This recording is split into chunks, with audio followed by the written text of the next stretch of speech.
네, 여러분 안녕하세요. 10월 21일 목요일 새벽 기도회 시작하겠습니다. 기도드리겠습니다. 은혜로우신 우리 아버지, 주의 은총을 감사합니다. 하나님 아버지 힘들고 어려운 시기 가운데서도 하나님께서 우리들을 지켜 오늘까지 인도하신 거 감사합니다.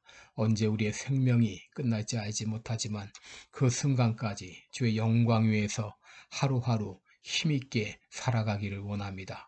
오늘도 주님 앞에 부끄러움이 없고 많은 사람들에게 은혜를 끼치며 덕을 끼치는 삶을 살 수 있도록 인도하여 주옵소서. 감사드리며 예수님의 이름으로 기도드리옵나이다. 아멘. 네, 찬송가 314장입니다. 내 구주 예수를 더욱 사랑. 314장, 예전 찬송가는 511장입니다. 내 구주 예수를 더욱 사랑 엎드려 비는 말 들으소서. 내 진정 소원이 내 구주 예수를 더욱 사랑 더욱 사랑 이전엔 세상 나 기뻤어도 지금 내 기쁨은 오직 예수. 다만 내 비는 말 내 구주 예수를 더욱 사랑 더욱 사랑 이 세상 떠날 때 찬양하고 숨질 때 하는 말 이것일세. 다만 내 비는 말 내 구주 예수를 더욱 사랑 더욱 사랑. 아멘.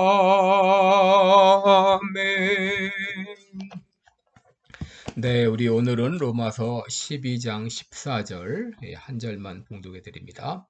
로마서 12장 14절입니다. 너희를 핍박하는 자를 축복하라. 축복하고 저주하지 말라. 다시 한번 읽습니다. 너희를 핍박하는 자를 축복하라. 축복하고 저주하지 말라. 네, 오늘 우리 말씀을 통해서 축복하는 삶 이런 제목으로 함께 말씀을 나누겠습니다. 여러분 14절에 있는 이 너희를 핍박하는 자를 축복하라. 축복하고 저주하지 말라. 이 말씀은 바로 우리의 삶의 정체성이 무엇인지를 분명히 보여주고 있습니다. 하나님이 우리들에게 주신 사명, 그리스도인들에게 주신 사명은 바로 축복하는 삶입니다. 이것은 우리의 특권이자 사명입니다. 심지어 우리들을 핍박하는 자라 할지라도 축복하고 저주하지 말라 그랬습니다. 여러분, 왜 우리가 축복하는 삶을 살아야 될까요? 여러분, 우리들은 이미 복을 받은 사람이기 때문입니다. 하나님은 아브라함을 부르셨을 때 그를 복의 근원으로 삼아 주셨습니다. 너를 축복하는 자에게 내가 복을 주고 너를 저주하는 자에게 내가 저주하리라. 너는 복의 근원이 되지라. 마태복음 10장 22절에서도 예수님은 제자들을 파송하시면서 어느 집에 들어가면 그 집에 들어가면서 평안하기를 빌라라고 말씀했습니다. 반면 우리가 하지 말아야 될 것이 있습니다. 그것은 바로 저주하는 것입니다. 시편 109편 17절에 보면 저가 저주하기를 좋아하더니 그것이 자기에게 임하고 축복하기를 기뻐 아니하더니 복이 저를 멀리 떠났으며 또 저주하기를 옷 입듯 하더니 저주가 물같이 그 내부에 들어가며 기름같이 갔나이다 라고 했습니다. 여러분, 저주하는 삶을 살게 되면 저주가 자기에게 임하게 됩니다. 반면 축복하는 삶을 살 때 나에게도 복이 임하게 됩니다. 잠언 13장 3절을 보면 사람은 입의 열매로 인하여 복록을 누리거니와 라고 했습니다. 예수님도 너희가 무슨 무익한 말을 하든지 그대로 거두리라 라고 말했습니다. 여러분, 한 정신과 의사는 이제 과거 일제시대를 거치고 6.25를 겪은 세대들은 대부분 우울증 환자였다. 그런 말을 했습니다. 그래서 그 입에서 나오는 말이 죽겠다, 미치겠다, 못 살겠다, 또 자녀들에게는 지랄하고 자빠져라, 나가 되져라, 병신 같은 놈, 이런 저주의 말을 하고 살았습니다. 왜냐하면 거의 대부분 우울증 환자였기 때문입니다. 그리고 실제로 그들은 그 말의 열매를 먹고 살았습니다. 그래서 찢어지게 가난했습니다. 얼마나 가난했던지 봄이 되면 쌀이 떨어져서 산에 가서 나물 캐먹고 살았습니다. 그런데 박정희 대통령 때 잘 살아보제, 잘 살아보세, 우리도 할 수 있다, 이렇게 희망을 불어넣어서 오늘날 우리나라가 부강한 나라가 되었습니다. 여러분, 우리가 해서는 안 되는 말이 있습니다. 바로 부정적인 말입니다. 우리의 말이 얼마나 부정적인가? 노력해도 안 될 거야. 하나마나 뻔해. 안 될 거 뭐하러 해요? 이건 허황된 일이에요. 당신 미쳤어요? 여러분, 이런 부정적인 말을 피해야 됩니다. 반면 우리가 해야 할 말이 있습니다. 축복의 말입니다. 다른 사람들에게 복을 빌어주는 것입니다. 하나님께서는 아브라함에게 복의 근원으로 삼아주셨습니다. 우리들은 아브라함의 후예입니다. 우리들은 복의 근원으로 부름을 받았습니다. 그러므로 그리스도인들은 어디를 가든지 평안을 빌어주며 복을 빌어주어야 됩니다. 특별히 복을 빌어주고 싶지 않은 사람이라면 더 복을 빌어주는 것이 중요합니다. 왜냐하면 그 복이 그 사람에게 합당치 아니할 때 그 복은 나에게 돌아오기 때문입니다. 욥기 4장 4절에 보면 넘어져가는 자를 말로 붙들어 주었고 무릎이 약한 자를 강하게 하였거늘 그랬습니다. 욥이 평소에 어떤 삶을 살았는지를 보여주고 있는 대목입니다. 여러분, 이것이 우리의 일상이 돼야 됩니다. 예수님은 늘 긍정적이고 격려하고 복을 빌어주는 그런 말을 했습니다. 내가 하는 일을 저도 할 것이요 이보다 더 큰 일도 하리라. 할 수 있거든이 무슨 말이냐? 믿는 자에게는 능치 못한 일이 없느니라. 내가 이만한 믿음을 만나보지 못했다. 내 믿음이 크도다 하면서 칭찬하시고 축복해 주셨습니다.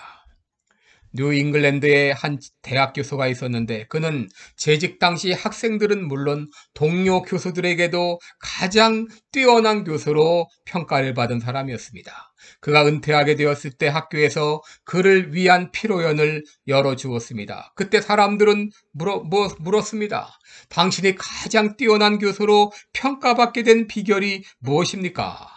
그때 그는 얼굴을 붉히며 이렇게 말했습니다. 이제 교단을 떠나게 되니까 그 비법을 가르쳐 줄 수 있을 것 같군요. 저는 학기가 시작되면 낙제할 가능성이 가장 많은 학생을 찾아내지요. 그리고 첫 시험을 치르고 나면 이 학생이 받아야 할 점수보다 훨씬 더 좋은 점수를 줍니다. 그리고 수업 중에 이 학생이 얼마나 잘했는지 칭찬해 줍니다. 이렇게 40년을 가르쳤는데 제 방법은 실패하지 않았습니다. 그렇다면 우리들은 어떻게 축복하는 삶을 살 수 있을까요? 여러분, 내 입이 축복의 통로가 되려면 먼저 믿음을 가져야 됩니다. 믿음의 사람이 돼야 됩니다. 믿음의 사람들은 믿음의 생각을 하고 믿음의 사람들은 복된 말을 하며 살아갑니다. 아무리 현실이 부정적으로 보일지라도 믿음의 사람은 믿음의 생각을 하며 살아갑니다. 그리고 믿음의 생각을 하면 믿음의 말이 나오고 축복의 말을 하게 됩니다. 마태복음 12장 34절에 예수님은 독사의 자식들아 너희가 악하니 어떻게 선한 말을 할 수 있느냐 이는 마음에 가득한 것을 입으로 말함이라 하면서 선한 사람은 쌓은 선에서 선한 것을 내고 악한 사람은 쌓은 악에서 악한 것을 낸다 그랬습니다. 여러분 생각이 부정적인 사람은 부정적인 말을 합니다. 그러나 믿음의 사람은 믿음의 말을 합니다. 사도 바울은 배를 타고 로마로 갈 때 유라굴로라고 하는 엄청난 풍랑을 만났습니다. 모두 소망을 잃고 죽기를 기다리고 있을 때 바울이 말합니다. 여러분이여 안심하십시오. 하나님께서 우리 생명을 구원해 주신다고 말씀하셨습니다. 나는 하나님이 말씀하신 그대로 되리라고 믿습니다. 로마서 4장 18절을 보면 아브라함이 아들을 가질 때 아브라함의 몸도 죽은 것 같았고 사라의 태도 이미 죽은 것 같았습니다. 이런 현실에서 아들을 갖는다는 것은 불가능합니다. 그러나 아브라함은 하나님이 주신 약속을 믿었습니다. 약속이 능히 이루실 줄을 확신하였다고 했습니다. 믿음의 사람은 믿음의 생각을 하고 믿음의 말을 하고 축복하는 삶을 살 수 있습니다. 여러분 우리가 믿음의 사람이 되기 위해서 하나님의 말씀을 깊이 묵상하시기 바랍니다. 특별히 하나님이 어떤 분이신가에 초점을 맞추어 깊이 묵상하시기 바랍니다. 예레미야 29장 11절 보면 너희를 향한 나의 생각은 내가 안하니 재앙이 아니라 평안이요 장래에 소망을 주려 하는 생각이라 그랬습니다. 여러분 부정적인 생각은 결코 하나님이 주신 생각이 아닙니다. 그러므로 하나님의 말씀에 자신을 고정시키기 바랍니다. 내가 믿음의 말을 사람이 될 때 축복하는 삶을 살 수 있습니다. 두 번째로 내가 축복의 말을 하며 살려면 내 안에 있는 상처가 치유되어야 합니다. 여러분 상처가 있는 사람들은 이런 말을 합니다. 나는 이미 버려진 사람이다. 나는 아무짝에도 쓸모없는 사람이다. 여러분 이런 사람들은 자기도 모르게 입에서 독한 말이 튀어나오고 저주가 튀어나옵니다. 여러분 이 상처가 치유받아야 축복하는 삶을 살 수 있습니다. 한 사람이 어떤 사람과 차를 같이 타고 식당으로 점심을 먹으러 가는데 아무리 봐도 식당으로 가는 길이 아니었습니다. 그래서 얼마 지나서 그 운전자에게 말했습니다. 지금 잘못 가고 있는 것 같습니다. 그때 운전자는 말하기를 네, 저는 빨리 가는 길을 알고 있습니다. 그러나 그 길로는 가지 않을 것입니다. 왜냐하면 그 길로 가면 내가 보기 싫은 사람이 있기 때문입니다. 여러분 이처럼 많은 사람들이 마음에 수많은 상처를 가지고 있기 때문에 입에서 독한 말들이 튀어나오는 것입니다. 그러므로 그 상처가 치유받아야 복된 삶을 축복하는 삶을 살 수 있어요. 그러면 그 상처를 어떻게 치료할 수 있을까요? 여러분 하나님께 자기의 상처를 토해내면서 기도하시기 바랍니다. 시편 109편 9절 10절에 보면 다윗의 기도가 나옵니다. 여러분 이것은 성경이라고 볼 수 없을 정도의 저주의 말입니다. 그러나 다윗은 하나님께 자신의 상처를 토해내면서 기도했습니다. 그 자녀는 고아가 되고 그 아내는 과부가 되고 그 자녀가 유리구걸하며 그 황폐한 집을 떠나 빌어먹게 하소서. 여러분 이 말은 다윗이 하나님께 한 기도인데 사울왕이 자기를 얼마나 괴롭혔든지 이렇게 저주하면서 기도한 것입니다. 그런데 다윗은 나중에 사울왕을 죽일 수 있는 기회가 있었지만 죽이지 않았습니다. 오히려 그를 용서했습니다. 왜 그렇습니까? 하나님께 기도하는 가운데 상처가 치유되었기 때문입니다. 여러분 원수를 향하여 불평을 쏟아내고 저주를 퍼붓는 것은 아무런 도움이 되지 않습니다. 그러나 그 불평과 저주를 하나님께 쏟아내며 기도하시기 바랍니다. 특별히 예수님의 십자가를 바라보면서 기도하시기 바랍니다. 예수님은 십자가상에서 모든 고통과 멸시와 수치와 천대와 조롱을 다 당하셨습니다. 바로 누구 때문입니까? 나의 죄 때문입니다. 나의 상처 때문입니다. 그가 찔림은 우리의 허물을 인함이요 그가 상함은 우리의 죄악을 인함이라. 그가 징계를 받음으로 우리가 평화를 누리고 그가 채찍에 맞음으로 우리가 나음을 입었도다. 여러분, 주님께서 나의 죄와 나의 허물과 나의 상처 때문에 친히 십자가에서 이 모든 저주를 다 받고 죽으셨습니다. 그렇기 때문에 그 주님을 바라보면서 기도할 때에 하나님께서 십자가의 보혈로 나의 상처를 치유해 주실 것을 믿습니다. 귀신 들린 아들을 두었던 아버지는 내 아들을 고쳐주옵소서라고 기도했습니다. 그런데 예수님은 그의 상처를 치유해 주시면서 믿음을 주셨습니다. 할 수 있거든이 무슨 말이냐? 믿는 자에게 능치 못할 일이 없느니라. 그때 아버지는 나의 믿음 없는 것을 도와주옵소서라고 요청했습니다. 여러분, 우리도 주님 앞에 나의 믿음 없는 걸 도와주옵소서, 나의 상처를 치유하여 주옵소서 기도해야 되겠습니다. 등이 굽은 소녀가 있었습니다. 이 소녀는 17년 동안 열등감에 빠져서 한 번도 밖에 나가질 않았습니다. 그러다가 신부님의 권면으로 처음 피정에 참여했습니다. 피정에 갔을 때 신부님이 말했습니다. 지금부터 밖에 나가서 10분 동안 성령님이 자신에게 어떤 말씀을 하시는지 그 음성을 들으시기 바랍니다. 이 소녀도 밖으로 나갔습니다. 그런데 간다고 간 곳이 그만 쓰레기통 옆이었습니다. 그 소녀는 생각했습니다. 나는 여기서도 쓰레기 같은 인생이구나. 그런데 마침 한 소년이 쓰레기통에 와서 뭔가를 찾고 있었어요. 용기를 내어서 말했습니다. 너 거기서 뭘 찾고 있니? 그 소년은 말했습니다. 응, 여기서 깡통이나 빈병 같은 재활용품을 찾고 있어. 그걸 가지고 뭐 하려고? 이것을 모아서 팔면 할아버지 약값을 마련할 수 있어. 그때 이 소녀는 성령님의 음성을 들었어요. 나 같은 쓰레기 인생도 쓰임받을 수 있구나.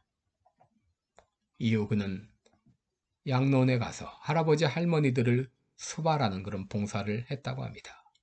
여러분, 오늘 이렇게 기도하십시다. 주님, 나를 치유해 주옵소서. 나의 상처를 고쳐 주옵소서. 주의 십자가 보혈로 내 더러운 입술을 치유하여 주옵소서. 나의 상처를 치료해 주옵소서.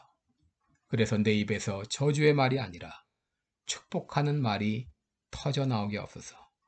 부정의 말이 아니라 긍정의 말이 나오게 하시고, 의심의 말이 아니라 믿음의 말이 나오게 하옵소서. 기도하겠습니다. 은혜로우신 우리 아버지, 우리 그리스도인들은 저주하는 삶이 아니라 축복하는 삶으로 부르심을 받았습니다. 하나님 아버지, 우리들은 복의 근원으로, 복의 통로로 부름을 받았습니다. 하오나 내가 하고 있는 모든 말을 볼 때 부정적이고 저주하는 말을 사용하지 않았습니까? 남을 험담하고 깎아내리는 그런 말을 하지 않았습니까? 주님, 나의 마음의 상처를 치유하여 주옵소서. 나에게 믿음을 주시옵소서. 주의 십자가 보혈로 내 모든 상처를 치유하사 이제 내 입에서 저주의 말이 아닌 축복하는 말을 하면서 살아가는 나의 삶이 되게 하옵소서. 감사드리며 예수님의 이름으로 기도드리옵나이다. 아멘. 네, 오늘도 복된 하루 되시기 바랍니다. 고맙습니다.